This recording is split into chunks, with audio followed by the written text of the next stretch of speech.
So a few months back, I sat down, sort of bit the bullet, so to speak, and played the Bioshock game series for the first time. I heard a lot of good things about it over the years, but I was always sort of like, it's a shooter. I don't really like shooters, especially a lot of more modern games in terms of shooters. But I was actually really impressed with the games. Slightly less because of the gameplay, and actually more because of the rich, in-depth story, as well as the art in the game. I found to be really, really great. It's a very dark series. It's certainly not a kid's game by any standpoint. I mean, I've always been a Nintendo kid, so this is a huge sort of paradigm shift for that.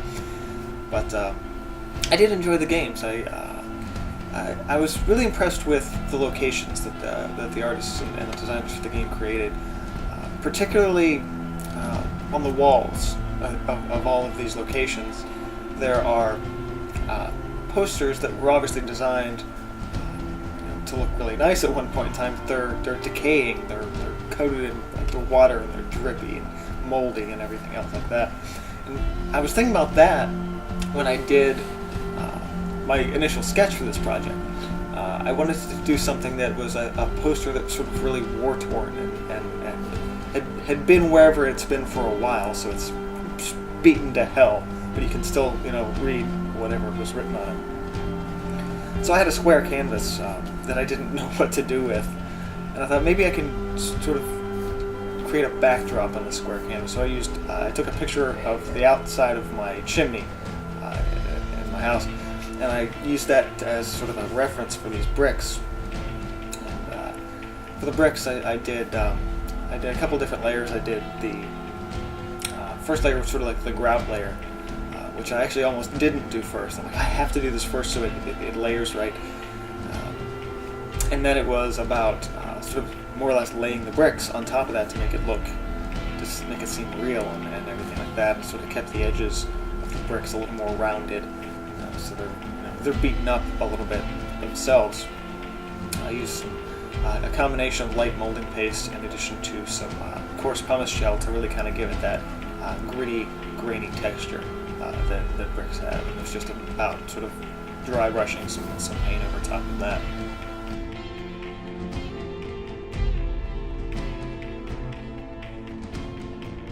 The newspaper was so much fun to work on. I took a piece of newspaper and I split it. I decided, like, if somebody was sort of using this as a propaganda poster for maybe sort of this underground sort of resistance movement in a fallen world, that they wouldn't have the time to go to a printer or anything like that. They're just going to use whatever materials they have on hand.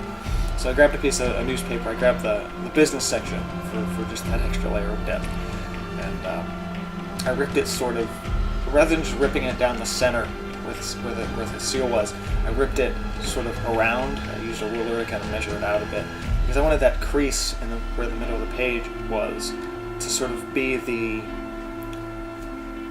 I didn't want that crease to be like, oh, this is where we're going to rip it. It's like, no, we're going to rip it wherever we feel like ripping it. Like, I was really trying to connect with sort of the imaginary people that would use this poster for their cause. I knew I wanted to burn the edges. Burning the edges of the newspaper is so much fun because it's sort of a controlled burn. You sit there with a lighter and a spray bottle, and you're just getting a little bit at a time and just letting it go. I kind of mapped it out. I didn't want to take it.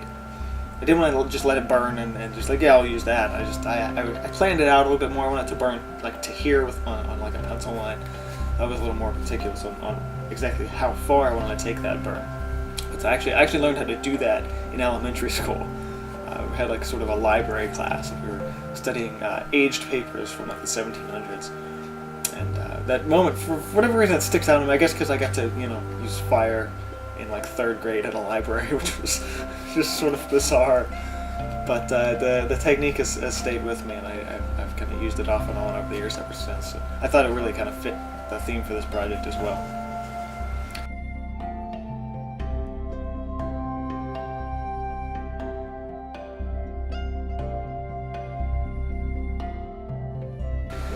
So when it came to sort of really assembling it and putting everything together, I went through and I painted the bricks, but I painted sort of around the center a bit.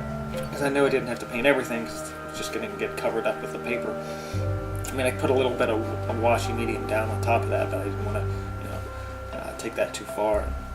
The newspaper was attached with some fine pumice gel, as well as some other mediums I think I threw in there. Pretty basic. I threw some gray into it, and I was worried at first, because usually when I attach a newspaper to something with a gel, with an acrylic gel, I usually use yellow to kind of keep this integrity of the dingy yellowness in the paper. And I was really worried because it was wet, and when it was wet and it was gray, it looked very dark. And I was like, I don't know if it's going to turn out right. And so I was a little concerned about that. It did dry up to a decent enough thing, so I was able to hit it with some glazing layers, specifically acrylic glazing medium, to really sort of bring out this yellowed look to it. That it was a period of basically aging the paper. I really wanted to make it look old and beat up, so I was doing things like scratching it with my painting knife. I was rubbing in colors with both dry paint and glazing medium of yellows and even some reds in there. I think I got some dark red paint on my fingertips and kind of tapped in like it's blood. Just really trying to make it look like this paper has been through hell, even before it was used for what it was used for. I knew I wanted to have the letters be red. That was very specific. I was like, I want it to be sort of like this rusty paint color. It's this resistance that's using whatever they have on hand. So they're going to tear the paper. They're going to grab a piece of paper out of like a burning fire pit. Here, we're going to use this piece of paper because it's here. They're grabbing, mixing just whatever they have on hand for the paint. It's not. They don't have paint sitting around. They're going to mix, rusty powder and just dirt and whatever they've got on hand to bring it up to this color. And then I was playing with charcoal too, because I had burnt the edges, but they didn't look charred. They looked just burnt. So I took some vine charcoal and I was rubbing that in to where those burnt edges were, just to give it that sort of that charred, dark look to it. In theory, I could have sat there with a lighter and rather than burning holes through it, I could have just kind of let it graze across with the flame and just really kind of darken that paper. But I think it worked really well with the charcoal. And then around the same time, I was working on that, adding the red to it as well, and starting on the lettering, which was pretty fun to do all its own, because I knew specifically from the very beginning I wanted to take a dry brush. It's like a stiff dry brush. I don't have a lot of stiff brushes, but this was very specific that I wanted to do this, because it's, again, they're not going to have a nice paintbrush when they made this poster. They're just going to grab a handful of hair or just whatever the heck could possibly find. So it's not going to be a good brush. So you want to take that and just dry brush it and just sort of really rubbing the paint on there. And after the initial layer, I took some of the charcoal and crumbled it up into the paint to create sort of like a paste with it. It was chunky and there were little specks of charcoal in it. And then I basically went over the letters again with that to give it a sort of really, it's that homemade look to it. This isn't nice paint. This is crappy paint that they made up on the spot, and something like that. Once everything started coming together, I really felt great about the whole project. It's very different than a lot of things I normally do, and I think that's one of the key factors in sort of challenging yourself and pushing your art further, is to do a project like this once in a while. The last 10% of the project was a lot of just little things in there. I was adding some green, like some moss, into the bricks, making them even dingier. I keep saying dingy, but even dingier than they really were. This is a war-torn area, so things are not beautiful. They're messy. They've been worn down a bit. So I was bringing some light back into things, playing with shadows, but not too much. I wanted to still keep this as the initial bricks, plaster, piece of paper on this. And I think I really achieved that, especially since on the edges of the paper, not all of them stuck down real well. Some of them were sort of actually lifting up a little bit on the edge. So it does add that extra bit of a three-dimensional look to it.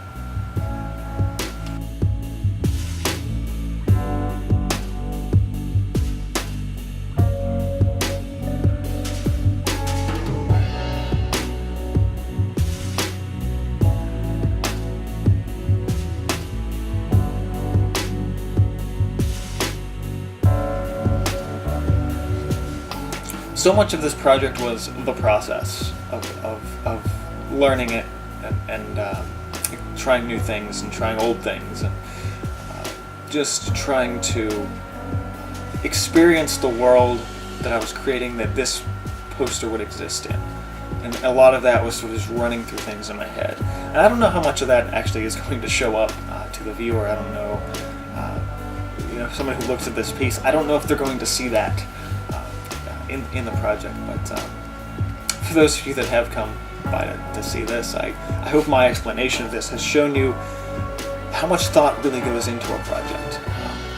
I don't always put this much thought into every piece that I make, but for stuff like this, it's like I really want to explore the world. And in my landscapes, I like to build worlds, but this was such a different shift in a project that rather than focusing on the larger scope, I want to focus on something smaller, something that these people would see every day, not just the grand scale of a destroyed city, but rather the hustle and bustle of walking past, and you just kind of glance to the side, you support the resistance.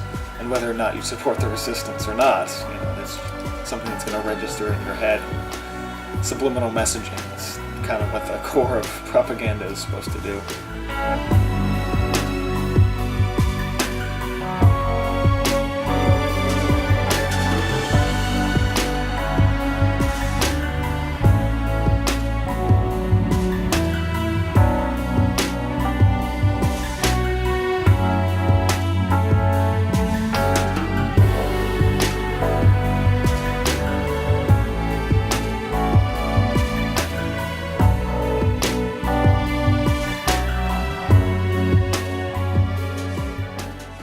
Hey everybody, thanks for watching this video. I know it was a little bit different and a little bit longer than a lot of my normal sort of painting mixed media videos, but I really wanted to try something different for this one and sort of break down my process and really talk about the individual pieces.